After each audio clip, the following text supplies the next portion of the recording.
So keep it simple. People always make a big thing out of making the logo, and a lot of people try to give away a lot of messages with one logo. I don't think that's the way to go, in my opinion, and I've been doing branding for a long time.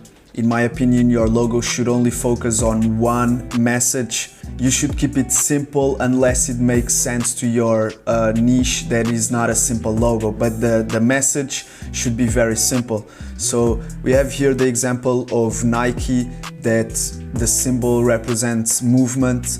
We have here too the symbol of Amazon, that is very simple. It represents from A to Z, and you can actually tell that the arrow forms a smile. And then with the FedEx, the message here is fast delivery. It's kind of hidden, this meaning, but it's there. If you look closely, you can actually find an arrow and an X that represents the location. This logo means fast delivery to a specific location. If you don't want to keep it simple, you can always go a little bit more complex. I would only go with a complex logo if you're having a vintage clothing brand, and organic products, you have a vintage motorcycle accessories brand, or even a bakery or a restaurant.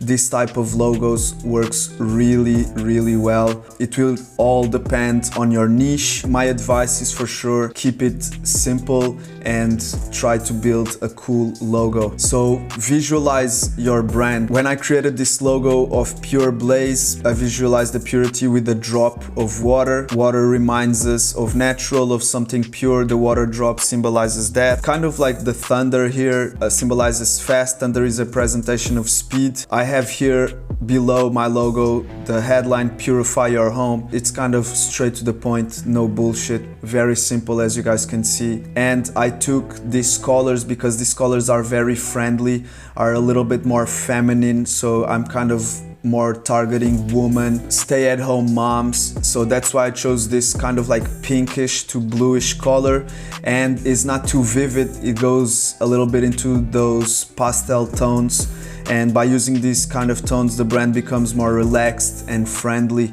and at the same time trendy, because pastel tones are very trendy at the moment. Colors symbolize everything, and they can have a big impact on your brand. So here I have an example of what your brand colors can symbolize. For example, yellow symbolizes optimism and happiness. The orange is more youth, friendship, innovation. The red is kind of dangerous to use because it can have misinterpretations, but in this case, love, energy, and appetite. Green, you already know, that goes more for healthy stuff, natural stuff, food. Purple symbolizes wisdom, royalty, creativity. And blue gives the feeling of trust, confidence, and technology. You can actually tell that a lot of technology brands use the blue in their logo. Keep it simple, but try that everything actually makes sense. About your brand fonts, I advise that you pick one or more fonts. Try not to use 5 different fonts, one for your logo, one different for your website, one different for your social media. No, everything needs to be coherent. Again, remember that your brand lives inside an ecosystem, and this ecosystem needs to make sense. Make sure you use the same fonts across all channels. To get fonts, you can either go to Google Fonts or go to FontSpace, which is a cool website to find fonts, or even defont.com to search for cool fonts. The thing with FontSpace is that you have freely take for commercial use, and with the font, most of the fonts are for personal use. But I mean, when you're starting, I don't see nothing wrong in using fonts like that.